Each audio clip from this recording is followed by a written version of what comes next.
Dundee Football Club and Dundee United FC are considered the closest rivals in the United Kingdom geographically. And you can kind of see why, where they both play their home games across the road from each other. Dundee Football Club playing in blue, Dundee United playing in orange. And what I am about to do is try and tip the balance of football in Dundee in their favour. Come along and have a look at what I do next.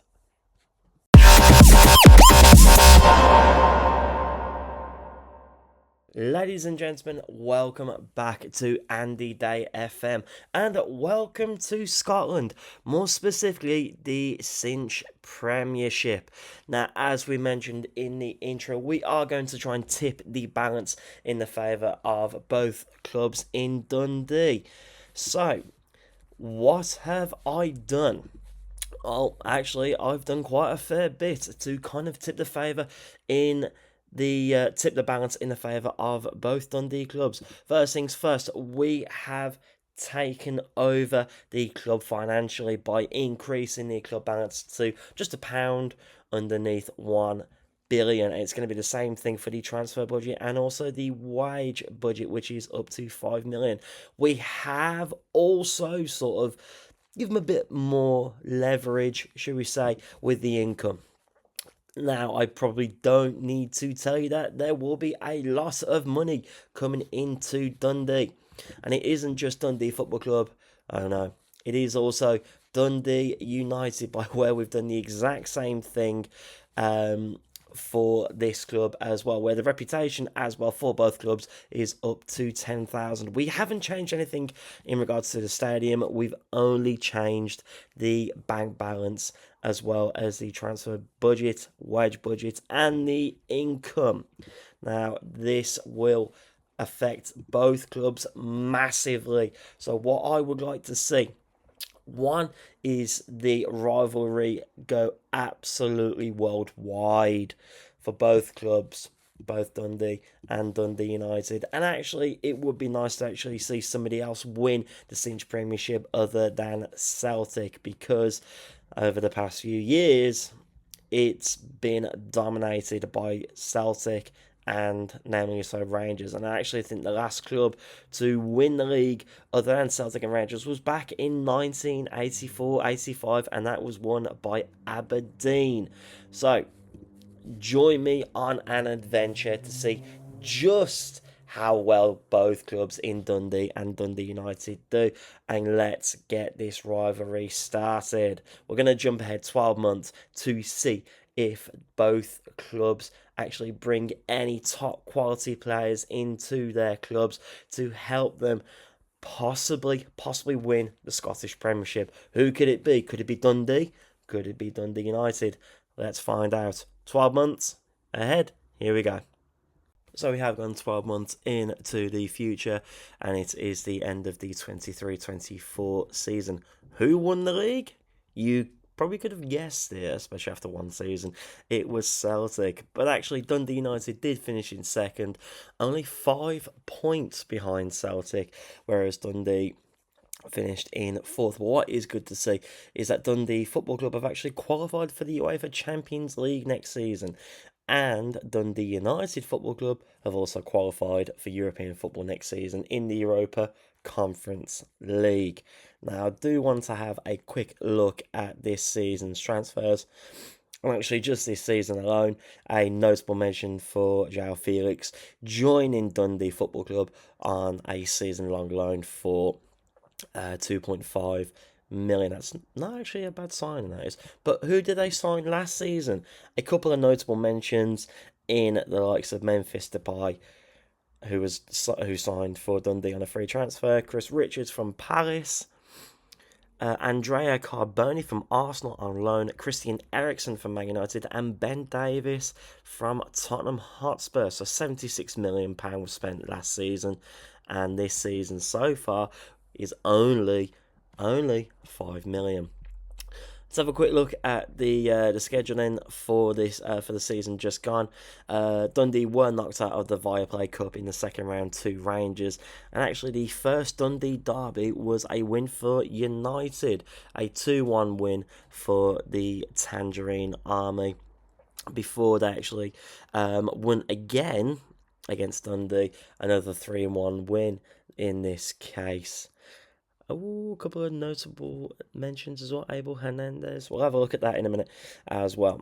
But as we move on into the season, Dundee Football Club were knocked out of the Scottish Cup in the fifth round on penalties, and that was before they won the fourth round against Celtic Hearts 3-1. Any other mentions in the fixtures? Well, they actually picked up their first point against their local rivals, Dundee United, picking up a 0-0 draw, but winning in the Cinch Premiership Championship group, beating Dundee 1-0. What did the tactics look like then? What was the formation that they were playing? It's quite an interesting formation. The players who did join were noticeably playing in their positions, playing in a 5-3-2, defensive midfield wing back positions, formation, should I say, sorry. But let's have a look at United. So we did mention that they finished in fourth, so they've actually qualified for the Europa Conference League, and a really big statement there. Dundee United signing Nicolas Gonzalez from Fiorentina for what I can probably only consider as a club record fee, 74 million going up to 86 million in with potential costs. What happened last season? A lot of freebies, some good players coming in.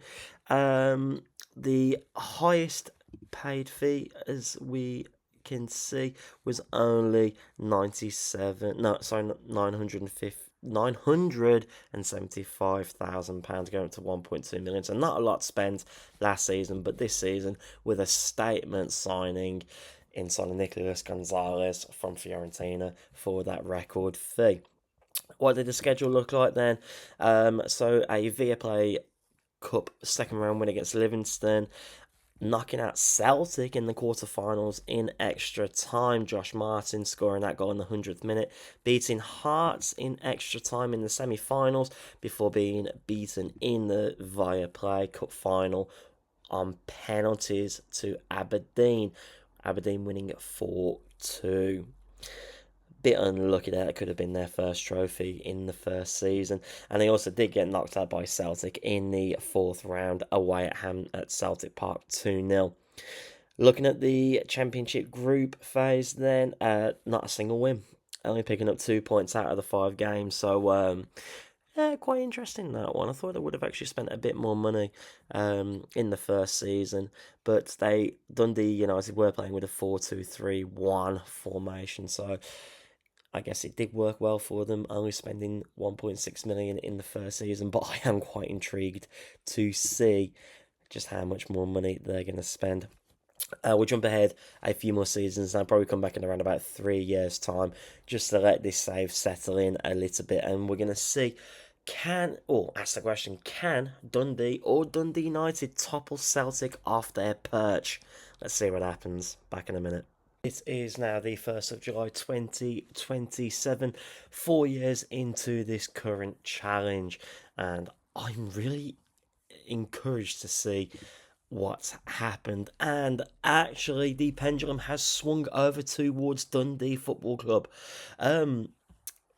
Previous winners in the last 2 seasons, however, not before actually losing the title to Celtic. Only the 8 points that was separated between first and second place. But again, Dundee qualifying for the UEFA Champions League, which is brilliant to see. And Dundee United is sitting in third place, 3 points behind their rivals. And the year that Dundee actually won the league title, it was won a whole 10 points clear from their from their counterparts, Dundee United. That is really, really good to see. So the actual challenge is now starting to take full effect. And just recently, this season alone, in 26-27, Dundee again were the league winners, winning by 7 points over Dundee United, Celtic finishing third. So, how did Dundee do that? That's a real tongue twister. It's a real tongue twister, that one. So briefly look at the transfers, and 24-25 saw Dundee Football Club spend £371 million. That is astonishing. Mikel Moreno from Real Sociedad being the highlight. Fee of £97 million, second to Brill Embolo at £54 million, and then Palacios from Bayer Leverkusen. They really are bringing in the players. Like, they're starting to splash the cash, and it's starting to prove as well. Thomas Muller actually signing for Dundee Football Club for $5 million. I tell you what, some of these players that they are signing at the minute, it's phenomenal. It's ridiculous. Well, that was 24-25. 25-26 saw Dundee Football Club spend another £261 million. And I've just seen who it is that they've spent the most money on. Florian Wirtz from Bayer Leverkusen for just under £100 million. That is absolutely mad. I'm just looking at some of these signings. Robin Lenormand, Guido Rodriguez, Andre Lunin, Wilfred Singo, Rafael Guerrero. I tell you what, no wonder this team are actually winning the league. They're absolutely stacked. 26-27 saw the club spend just 110 million. Pavlovic from Real Betis for up to 43.5 million pound. That is absolutely ridiculous. What's the tactic that they're playing? They're still playing with the same tactic, and I'll tell you something, I'm intrigued to see just how they actually fared up in the Champions League. Well, actually, they got knocked out in the first season in 24-25 to Lask over 2 legs, which would have put them in the Europa League. And also, this is now the up-to-date format as well. So they would have played several games in Dinamo Minsk. I can't pronounce the name. Minsk, winning there 3-0, beating Bologna 2-1, losing to Austria Vienna 2-1. Beating Karabakh from Azerbaijan 1-0, before beating Villarreal 3-0, onto Borussia Mönchengladbach with a 1-0 win there, and then going on to Feyenoord, winning 3-0 and beating Young Boys 1-0. So far, so good. They also beat Bologna again in the round of 16 over 2 legs with a 2-1 win, and then they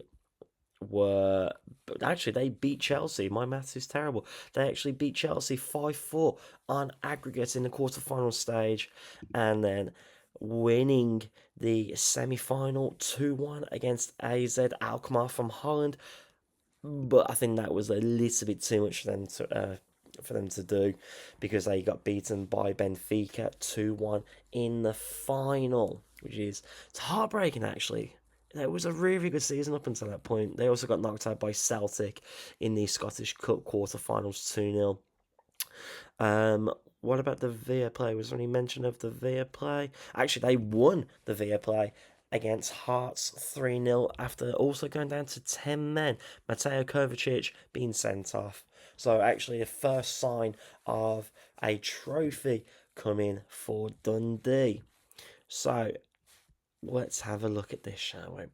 So, second season, then third season, 25-26, beating Partizan Belgrade comfortably in the second round qualifier 6-1 over 2 legs, then beating Rosenborg 5-0 over 2 legs, and finally beating Lyon 2-1 in the final playoff before going through to the Champions League, the actual Champions League phase. League phase. Now we're talking big teams. But we did draw against Union Berlin 0-0 before picking up our first win 2-0, and then also beating Benfica, who we did lose the Europa League Cup final to. So getting revenge against the Portuguese outfit 1-0. Drawing to Feyenoord away 0-0 before being beaten by Anderlecht 2-0 away from home, and then drawing to Lazio 1-1 before being beaten comfortably by Manchester City 4-0, but picking up a notable 1-1 draw against AC Milan. Then this is where it turned, being beaten over 2 legs by Inter Milan in the playoff round. So we didn't quite make it this time around, unfortunately. And we also did get beaten by Rangers in the semi-final of the Scottish Cup. The Viaplay as well, we also won for a second year running, beating Celtic 2-1 in the final. And up to this present date, this is... So, I'll tell you something. This is. Being beaten, though, in the UEFA Champions League group phase 2-0 by Real Madrid before beating Real Sociedad 2-1 away from home. Panathinaikos 2-0, beaten by AC Milan 2-0, winning against Shakhtar Donetsk away from home 1-0 before drawing to PSV Eindhoven 2-2.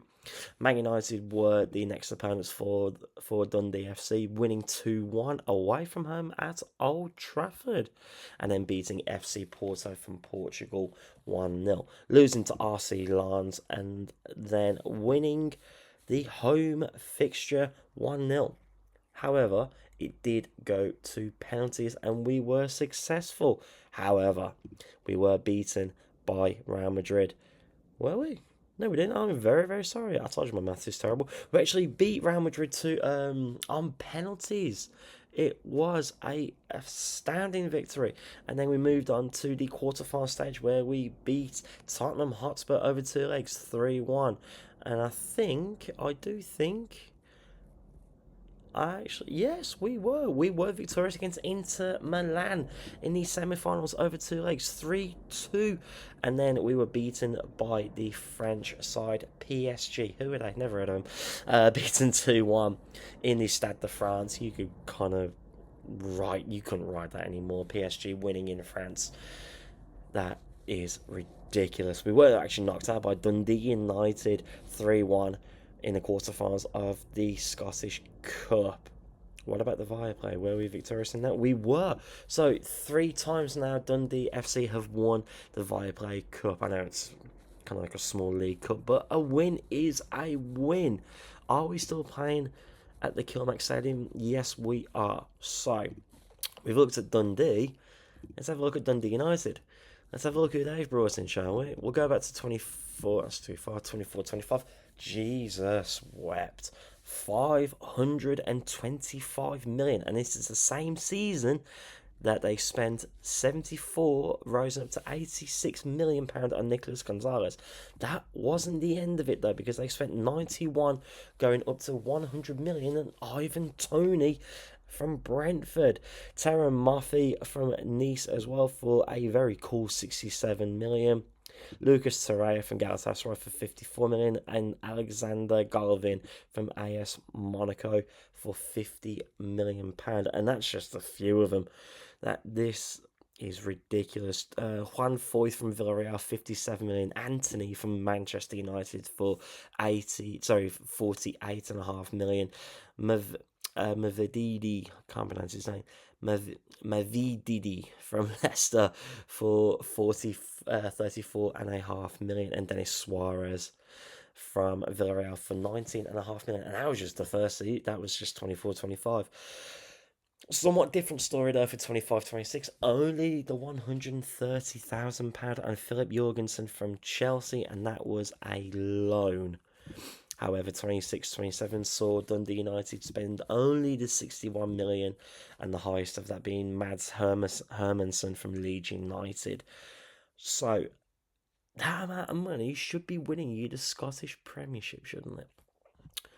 It should, and they're still playing the same formation also, so with a 4-2-3-1 formation. But How did they fare up in Europe? That is what I want to know. 24-25 was right here, and they won in the Europa Conference League third qualifying round against Hammarby IF from Sweden 4-1 on aggregate before beating Slovako 6-3 in the fourth qualifying round, and then that put them into the league phase where they were up against the likes of Panathinaikos with a 2-1 win, Dnipro 3-2 loss at home, 3-1 win against Atalanta before losing to Sheriff Tiraspol 2-1. Back-to-back games against Dudelange with a 2-0 win, and then beating Zoria 3-1 away from home. But then this is where it goes downwards. They were beaten 1-0 by Aston Villa in the first leg in the round of 16, and then beaten 2-0 at home against the Villa. Which, for me, being a Villa fan, it's nice to actually see. But for the purpose of this challenge, it's heartbreaking. It is what it is, though. They were beaten also by Ross County on penalties after drawing 3-3. It was quite a good penalty shootout as well, by the looks of it. And we also mentioned about the Viaplay. They were actually knocked. I didn't even realise that they were knocked out by Dundee on penalties as well, with Pierre-Emile Højbjerg being sent off. That didn't really matter, so it would seem. It was actually the semi-finals as well. 25-26 then, saw us go into the Europa League, and we were victorious over 2 legs against Sporting Braga from Portugal, 4-1 on over 2 legs. Before going into the group phase, the league phase, drawing to Celta Vigo, and drawing to Stern Graz as well from Austria. The first win actually came against AZ Alkmaar with a 2-0 win at home before beating Club Bruges and then losing to Austria Vienna. So we're playing we're up against 2 Austrian teams and drawing 1, losing 1. Before losing to Turkish side Besiktas 2-1 at home, and then drawing to Dinamo Zagreb away before beating Slavia Prague 3-1 at home, losing though at away at Dinamo Zagreb in the playoff round first leg. However, overcoming that 2-1 loss to beat the Croatian side 3-1 at home, putting us up against Tottenham Hotspur, and this is where we had to say goodbye to the Europa League, being knocked out 3-2. It's heartbreaking, isn't it? It's not good.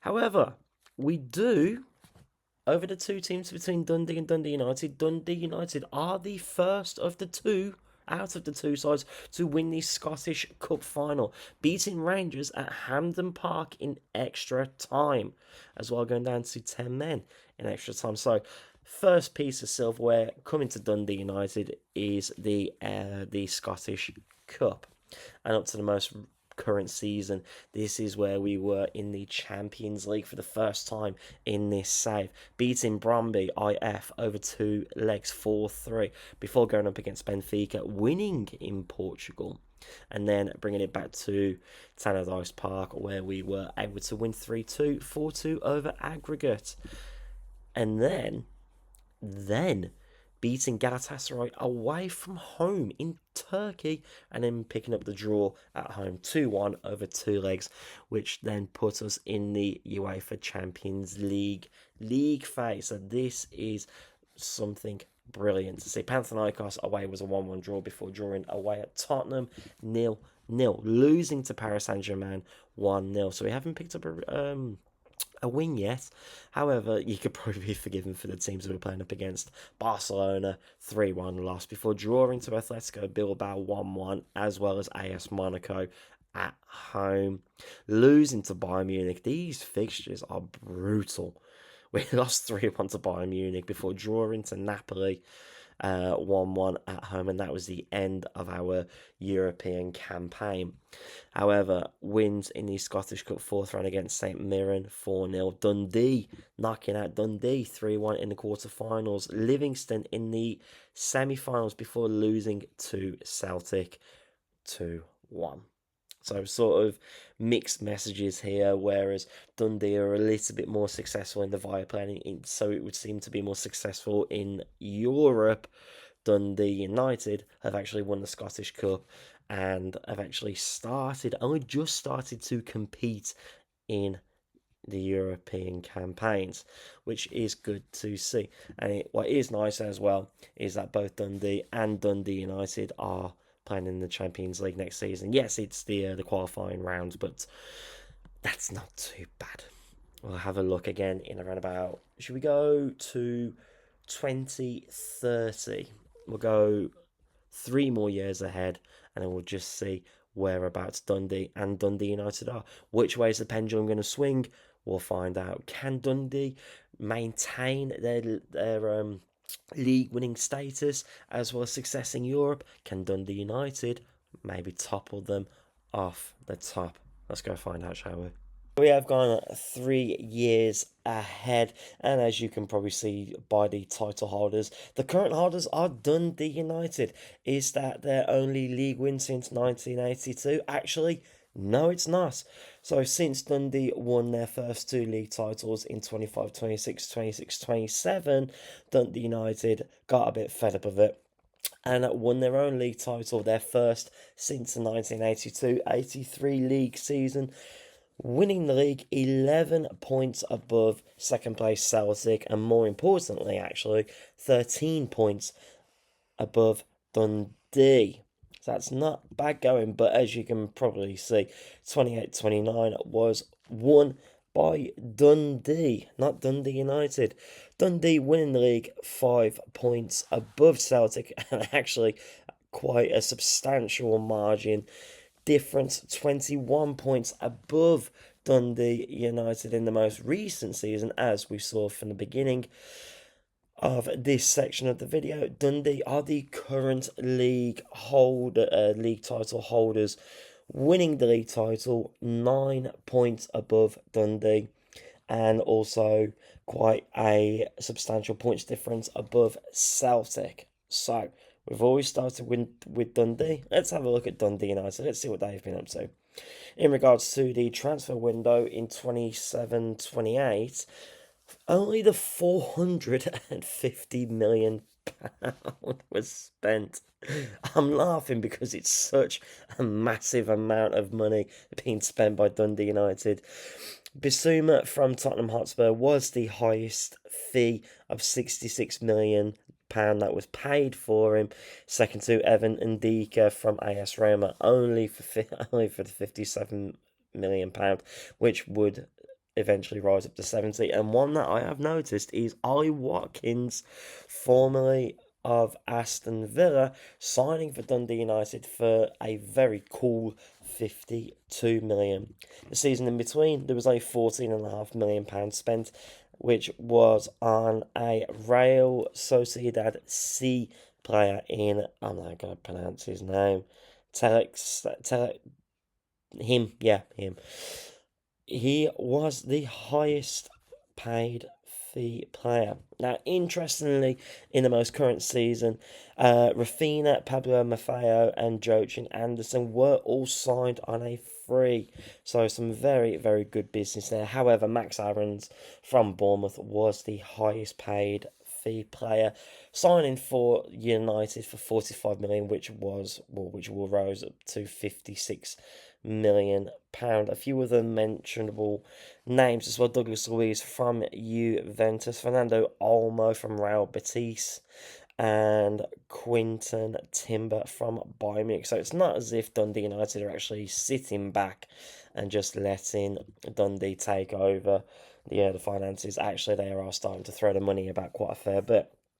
So with 27-28 being the recent season in this section of the video, United actually started the season with a second qualifying round in the UEFA Champions League, winning over 2 legs against PAOK from Greece before knocking out Austria Vienna 4-1 in the third qualifying round, but falling short, ever so slightly short, to FC Porto over 2 legs in the playoff game, losing 3-2 on aggregate, which did put United into the Europa League phase, or the Europa League phase, beating the likes of Besiktas, Young Boys, KRC Genk, Atletico Madrid, Ludogorets, Malmo, and Anderlecht AZ Alkmaar So actually, they didn't drop any, if I'm not mistaken, they didn't drop any points in the league phase. They did go on to beat Besiktas in the round of 16 3-1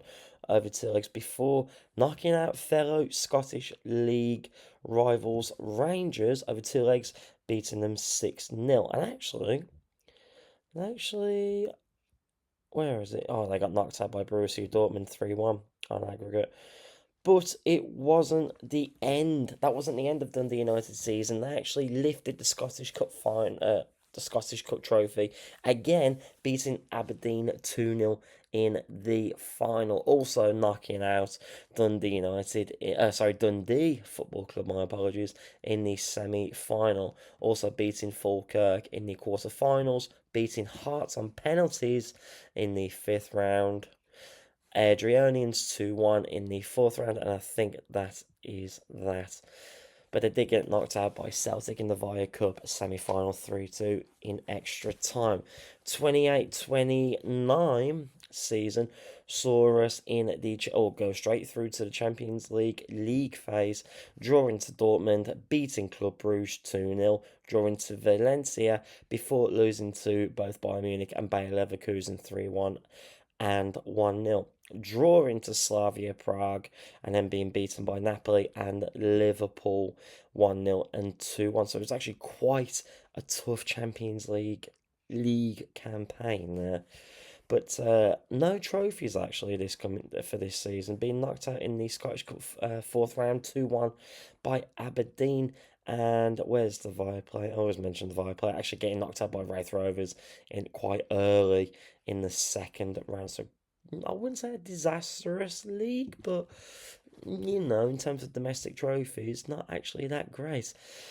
No Champions League football, though, for Dundee United in the most recent season, so they were thrown straight into the Europa League after finishing behind Dundee, drawing to Atalanta 2-2 before beating Sporting Braga, drawing to Dinamo Minsk, drawing to Slavia Prague, and losing to Olympic Lyon. Is that Olympic Lyon? Yeah, Olympic Lyon. Before actually picking up wins against FC Nordsjælland from Denmark. I want to say Denmark. And then picking up a win against FC Basel from Switzerland before drawing to Augsburg from the Bundesliga and actually winning the home tie. I didn't realise it was the playoff round there. So winning the playoff round 3-2 on aggregate before beating Atletico Bilbao in the round of 16 2-0 on aggregate and beating Ajax at home before being knocked out in through the second leg 3-1 by Ajax 3-2 overall on aggregate, and again being knocked out by Dundee Football Club on penalties in the Scottish Cup semi-final. So bragging rights going over to Dundee Football Club at the present stage, and also being knocked out by Dundee again in the Viaplay Cup. So in regards to tactics, we've seen the transfers at the minute, and actually there's not really a lot to see. So Umberhan is in goal, Brown, Piatowski, Perez and Maffeo in the back four, Sumere playing a defensive midfield in position, De Ketelere, I think I pronounced his name correctly, in midfield, as well as Timber, Gakpo and Mateus Nunes on the wings. And actually they don't have a striker at the minute, but I do have Yuri Alberto, who is currently injured, and they've also got Atkinson as well. Is that how you pronounce his name? Atkinson? Something like that. So that's Dundee United. Let's have a look at Dundee. The currently finishing second place in the most recent season. How did that happen? Well, here we are in 27-28, and they were put straight through to the UEFA Champions League phase, drawing to Juventus, picking up a win against APOEL Nicosia, winning 1-0, beating Real Sociedad 3-1 before losing to Arsenal at home 3-0 and Club Brugge away from home 3-0, and also losing to Fenerbahce 1-0 again away from home before losing. It's quite a poor league campaign this, isn't it, for the Champions League? Red Bull Leipzig They lost 3-0 before being beaten away from home by Manchester City 2-1. You probably could have guessed who was going to score the goal, really, couldn't you? Right, so in regards to the Scottish Cup, this was the first of the season that they were beaten by Dundee United 2-0 in the semi-finals. I don't think they did much in the Viaplay neither. No, they also got knocked out by Dundee United 2-1 at the quarter-final stage. So, a fairly unsuccessful campaign, you could probably say. But this was the year that Dundee were in the Europa League, if I'm not mistaken. They finished third from the previous season. However, they did start off fairly successfully by beating Boavista 2-0 over 2 legs in the Europa League playoff, beating the Portuguese outfit 5-0 on aggregate before going up against OGC Nice of France, losing 2-0, but beating AZ Alkmaar 2-0. Also being Sarajevo 3-0, beating this Turkish outfit, Besiktas 3-1, beating Atletico Bilbao 2-0, before being beaten by Trabzonspor, the other Turkish outfit, the claret and blue Turkish outfit, 3-0. But it wasn't all an end, because they did beat Celta Vigo 3-2 with a quite very nice convincing win with Florian Wirtz also getting on the score sheet before beating HJK from Finland 3-0, which did put them in the round of 16, beating AZ Alkmaar again, winning 5-1 over 2 legs before beating Sporting Braga in the quarterfinals 5-1 over 2 legs.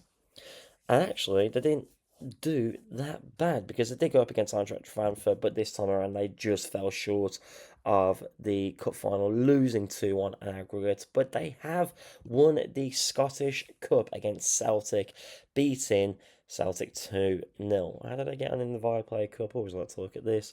They actually won against Wraith Rovers. I think this was the season that Wraith Rovers beat Dundee United in the previous round, but Dundee Football Club picking up the win for the Viaplay Cup.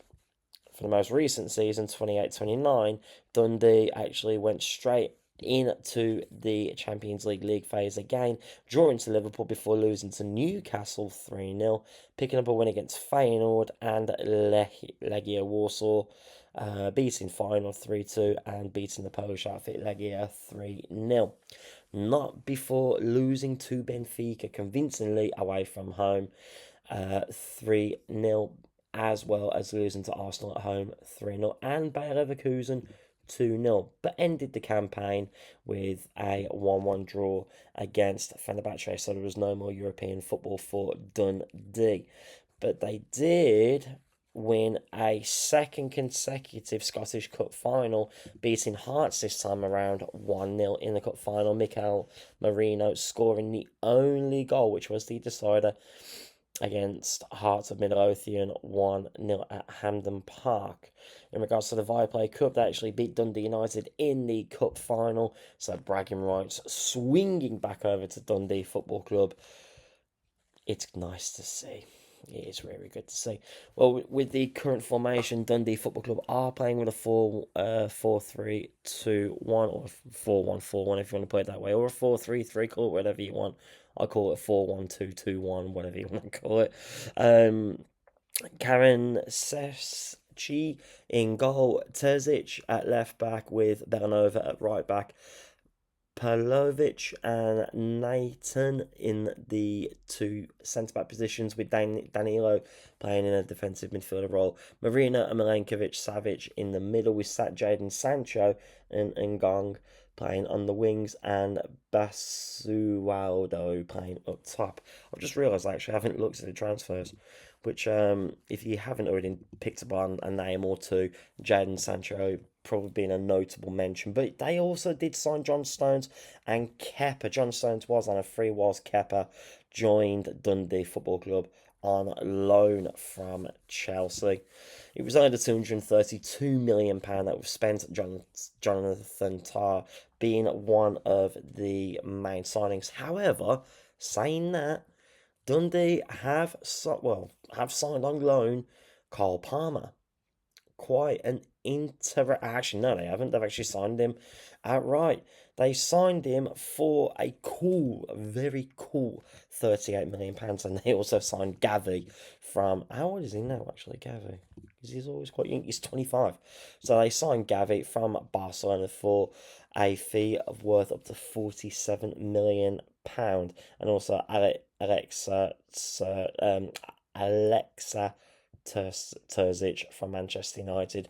Fee rising up to 46.5 million. So some very, very good business. And in the most recent season for Dundee Football Club, £233 million spent, the highest fee for Raul Bellanova, we mentioned, playing at that right back position during the team of the season, signing from Manchester United for £65 million.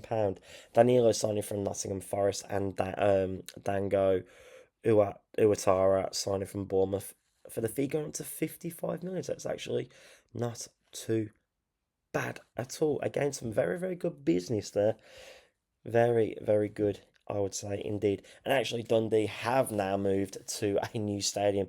I won't even try and guess where this is, whether it's a case of the old stadium being knocked down and this new one being built. But the capacity is just over £22,000, namely so the Dundee Stadium. What about Dundee, actually? Um, Actually, I just realised Thomas Frank is in charge of Dundee Football Club at the minute as well. So a change of managers probably after them not being able to win the league. Dundee United, however, are still at Tannadice Park. Only the 14,000 seater stadium now. Xavier Garcia Pimienta is the current manager. Right then. So we're not going to go 3 years ahead. We're going to go to 2040. 10 whole years ahead. And then we'll just see which side of Dundee, if it has, which side of Dundee is the Cinch Premiership title, the Cinch Premiership trophy. Where's it going to go to? Is it going to go to Dundee United? It might even go back to Celtic or Rangers. You never know. Right, 10 years' time, I'm going to give a click of the fingers and we'll be there. Ready? 1, 2, 3. 10 years on, and it would appear that the pendulum is still swinging between the two Dundee clubs. It would appear that Dundee Football Club have had more success in the last 10 years, but we left at the start of 2030, and this is how it ended. Actually, Dundee winning on goal difference, only by 13 more goals. So that is probably as close as what it has become. But Dundee United, on the other hand, did win the next season by 2 points. Only 2. So what happened after that? Well, it was 4 consecutive years where Dundee Football Club won the title, just skimming through, only by 11 points in their first season, by 5 points in the second. In the third season, they won it by 1 point, only 1. And in the final season, they won it by 4 clear points. Before, Dundee United won in 36-37 by 14 points difference, which is a significant difference right there. I've noticed that was a difference quite a fair bit. Dundee won in this season in 37-38 by 4 points.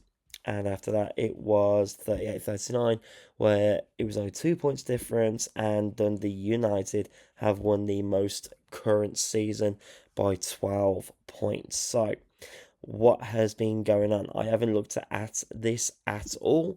Transfers to begin with, and we will start where we left off in 30-31, where they only spent 41.5 million, 26 million of that being spent on Paul Warner from FC Porto, but they did actually sell Gavi, one of their highly rated players, to Real Madrid for a fee rise up to 40 million. 31-32 saw them spend 92 million. Kieran Thuram from Real Madrid with a fee rising up to 43 million. Not really many notable players to mention there coming in or out. Only the player from Real Madrid. 32-33 saw £67 million being spent, the highest of it coming from a player from FC Copenhagen, Jacob Korsgaard, being the highest fee there. In 2033-34, £109 million spent this time around. Samuel Illing from Sheffield United, actually, I was going to say Sheffield Wednesday, for a total fee rising up to £37.5 million. So a few seasons now where I was just about to say where not a lot of money's being spent, but here we are in 2034-35 where they spent £208 million, the highest fee was rising up to £45.5 million. A player from Borussia Dortmund going by the name of Shaquille Marshall-Rutte. Not bad there. In 2035-36, the highest fee was, I believe, if I'm not mistaken, was 33 million, rising up to 42 million. A player from Fiorentina going by the name of Adilson Correa. And 36-37 saw Dundee spend £152 million, and Jack Dixon from Sassuolo in Italy with a fee of £42 million, rising up to 53 in potential costs. And only the 91 million spent in 2037-38, with the highest fee matching between the two of Claudio Herrera and Laudry Farah, both from FC Porto and Manchester United. And 116 million was spent in 38-39. Ernesto Calcagno from Atletico Madrid, 37 million, rising up to 42 million, and the most recent season it was 95 million, with the highest fee coming from Jeppe Lingard from AS Roma, 46.5 million potentially. So what happened in Europe? Well, we know about the league. What happened in Europe? Well, we'll see. And you know what? I'm actually going to have a look. I'm going to look at the overall competitions just to actually see what it is that we've actually done since we first started. Well, as you can see, there was no European success. So, unfortunately, only the 11 Cinch Premiership trophies, 10 Scottish Cups in total. None of those actually coming since the start of this campaign. 12 Viaplay Cup trophies, and none of those were won since we started. And no cinched championships or SPFL. Actually, no, one SPFL Trust trophy. So we will have a look. We'll dive into it. Why not? Why not, indeed? So let's just actually have a look as to how far we actually got in the Champions League. Well, we didn't get past the league phase. And in the Scottish Cup, we won the Scottish Cup against Celtic 3-1. I mentioned about the Viaplay too. We won Did we win? No, we lost on penalties to Dundee United in that one. In the Champions League, 31-32. Again, we didn't... we got to the playoff round and we lost out to Newcastle on penalties. Like I said, we are going to skim through these now because we have gone 10 seasons ahead. Bragging rights going to Dundee Football Club, beating their arch rivals, their nemesis, if you will, 2-1 in the cup final. And the Viaplay was won in extra time against Celtic. There you go. This time around, same again, by the looks of it, we were knocked out in the playoff round. After reaching that stage, we lost 4-1 to Real Sociedad over 2 legs, and by the looks of it, we got knocked out by the arch rivals, the nemesis, Dundee United at 1-0. And as for the Viaplay, we got knocked out by Dundee United, quite an unsuccessful season, getting beaten 1-0. And as for the Scottish Cup in 2033-34, we beat Celtic again 2-0. And this time around, we did win the home leg of the Champions League knockout playoff round in the first leg, but we lost the second leg 4-0. 34, 35. Saw us knocked out in the exact same place, but this time it was against Inter Milan, losing the away tie 3-1, but actually winning the home tie 3-2, giving Inter Milan the 5-4 victory. And again, we actually beat Hibernian this time around in the Scottish Cup final. And actually, we actually got into the round of 16 this time of the Champions League, but this time being beaten by Chelsea 3-1 on aggregate. And we did get knocked out by Celtic in the quarterfinals of the Scottish Cup 2-1 this time around. Any further this time, though, we got beaten by Chelsea again in 36-37 in the round of 16, 5-1 over 2 legs, and actually getting beaten by St Mirren in the same month of the Scottish Cup quarter-finals. So, not very good for the domestic trophies, but again, it's becoming quite a similar story here. We get knocked out in either the Champions League knockout playoff rounds or the round of 16. This time being beaten by Real Sociedad again 5-2 on aggregate. But we did pick up another Scottish Cup final win against Hibernian. And with 2038-39 season, us getting knocked out by FC Bayern Munich. 4-2 on aggregate this time. Another Scottish Cup final win, and over our main rivals, the nemesis, if you will, Dundee United, beating them 1-0 in the final, and now up to our most current season, getting knocked out by Dundee. Jesus. They got knocked out by Dundee United in the playoff round. Good grief. That's not going to go down well in the dark blue side of Dundee. But we did pick up the Scottish Cup win, beating St Mirren this time in extra time. And I believe that is all she wrote the last 10 years for Dundee. No European success in any of the 3 trophies, Champions League, Europa League, or the Europa Conference League, but picking up quite a fair few pieces of silverware in the Scottish Cup. What about Dundee? So we did see that they beat us in the Champions League knockout round in the most previous season, the most current season. But how do they fare up in terms of money spent? So actually they spent a significant amount of money in 30-31. Stan Hickey signing from West Ham United for £81 million.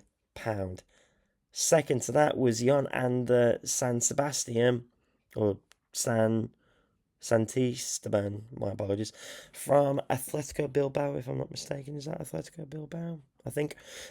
For a very nice £62 million. That was some very big amount of money spent. The next season actually saw them spend a little less than that. It was 170 million. The highest fee was for Diego Capola from Al Raid for 38 million. Some big names are actually signing players from, I have noticed. Napoli, Barcelona, PSV. However, £241 million was spent in 32-33, with the highest paid fee from Al Fateh for Jason Rosas for a potential fee of £55 million. Not bad money, well spent there. But this is where the money is being spent now by Dundee United to actually win them league titles and get into the big competitions. Only the £73 million spent in 33-34, the highest fee being Anthony Gordon of PSG for 43 million, before going on to spend 242 million pound in 34-35. Now, it's not about actually the money that was spent this time around, actually picking up Alexis McAllister from Barcelona for free, not before spending 66 million on fellow league rival Celtic for Cesar Castellanos for £66 million. Quite a large amount there. And with 115 million again spent the season after in 35-36 for Javier Murcia from TSG Hoffenheim in Germany for 43.5 million. The highest fee being spent there. what I've noticed is that Dundee United have spent a significantly larger amount of money than Dundee, but Dundee are the more successful team, it would seem. Um, as Dundee United spent 266 million, 62 million pound of that spent on Lewis Villacorta. Also noticed that they spent 26 million pound on Omar Gonzalez, a player from Aston Villa Football Club. In 2030, 38. Is it the highest paid fee? Yes, he is. Caesar Angrasola from Borussia Dortmund for 36.5 million. That on top of the 118 million pound that was spent that season, and a further 184 million pound spent in 38-39. Any notable players that we might have overlooked? None. So it would seem none. That's the loans. Hayo Rega from Aston Villa was the highest fee that season for 57 million, and up to the current season, or the season just gone, shall I say, 220 million pounds spent in that season. Kyle Granger from Nottingham Forest was the highest fee for 50 million, rising up to 66. What happened in Europe? What happened there then? So they were knocked out by AC Milan in 2030-31 by AC Milan in the knockout round over 2 legs 4-1. No trophies to mention other than the Viaplay. Yeah, to beat Dundee. This was the season that they actually beat Dundee on penalties, no doubt. They actually got beaten by Chelsea again Chelsea 4-2 over 2 legs in the knockout round. And losing to Dundee in the Scottish Cup final this time around, and actually getting knocked out this time around though by Chelsea in the round of 16 over 2 legs. It was 3-0, and actually what I have just noticed as well, they actually did make it to the Club World Cup as well, so we'll just have a brief look at that. But they did beat Wraith Rovers 1-0 in the Scottish Cup final. So just before we look at the Champions League, how did they get on? So they beat Eintracht Frankfurt 3-0 in the Club World Cup Championship Group C, and also beating Monterrey 2-0, but they lost that in the second round against FC Bayern Munich in extra time. Who was the third game? It was Al Ahly. Actually, they drew 2-2 against Al Ahly. But on to the Champions League, where they actually got beaten convincingly over 2 legs, 3-1 at at home before being beaten in Madrid 3-0. Are they still playing at the Bernabeu? Yes, they are. So not a very good season. They're actually being beaten by Hamilton 2-1 in the fourth round of the Scottish Cup. This time around, they did get beaten by Newcastle 3-0 over 2 legs, being beaten in the knockout playoff round. And again, no Scottish Cup to make a note of. The only note to make was that they got beaten by Dundee Football Club 2-0 in the quarterfinal, at the quarterfinal stage. Real Madrid knocking them out again in the Champions League knockout round 5-1 on aggregate, and also losing out to Celtic in the Scottish Cup final. I actually think this was the season that they knocked out Dundee. No, it's not. So, not a bad season, should we say. But this time around, they actually beat Barcelona at home in the playoff round. At home, as I mentioned, 1-0 at Grant Burrows Park. So it's a new ground. But then they were beating quite well 3-0 at the Spotify Camp Nou, Barcelona's new ground. And they were knocked out by Dundee United on penalties, not before drawing 3-3 in 90 minutes. They actually got through to the round of 16 against Paris Saint-Germain, losing 4-1 on aggregate, drawing the home tie though 1-1 before losing 3-0. But they did beat Borussia Dortmund in the knockout round, in the previous round, 4-3 over 2 legs. So it wasn't actually too bad. So a little bit of success there, if you will. Where are we in terms of the Scottish Cup? So they were knocked out this time around by Ross County after drawing 1-1 and losing on penalties. Actually, making a quick notice of this, they were beaten by Dundee 1-0 in the Scottish Cup final. Before, that was after they were knocked out by AC Milan in the round of 16 of the Champions League. So what I've noticed as well is the fact that it's consecutive Champions League football, and now are actually making it into the league phase, which is quite convincing to see. They went straight through to the round of 16 actually, so there was no playoff round this time, but they were beaten by the Italian giants AC Milan 3-1 on aggregate this time around. But this is the year that Dundee United actually got some severe bragging rights over their arch rivals, Dundee Football Club, beating them very, very nicely 4-1 over 2 legs. They won 2-0 away from home, or down the road, if you will, and then beat them 2-1 at their home ground at the Grant Burrows Park. Where were we? Actually, this is the furthest that I've seen one either of the two Dundee clubs in this last recent 10 years. This is the furthest that I've seen by where they actually got all the way through to the quarterfinals of the Champions League this time around, only losing 3-1 to Paris Saint-Germain away from home. But that wasn't before they actually got a very notable draw at home. They did beat AC Milan, so they got a little bit of revenge in comparison to the last season, where they won 2-1 in the round of 16. But that wasn't before, as we mentioned, the victory over Dundee. So it's quite intriguing to see. So just have a look at the overview here. Only the 5 league title wins out of the 6 that they've already got. The 3 Scottish Cups since we started this save, and quite a significant amount of Viaplay Cup trophies. 6 of those coming within this save, and trophy. Actually, SPFL trophy. They won 5 of them, whilst this save has been going on. Very, very nice to see. So, who would you say has bragging rights? Possibly Dundee. Or what? Have Dundee moved into a new ground? The Thomas Frank Park. Thomas Frank being their current manager, actually. So you don't get to see that very often in